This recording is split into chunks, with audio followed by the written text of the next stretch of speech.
Good morning guys, today we've got here Samsung Galaxy M56 and let me show you how to activate Google Backup on this device. First of all, open the settings, then find and select Accounts and Backup and go to Backup Data.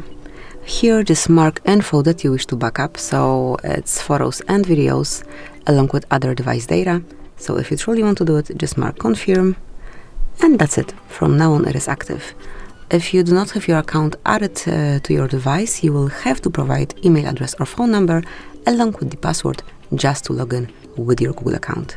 So now you can also tap on Manage Backup to customize it however you like.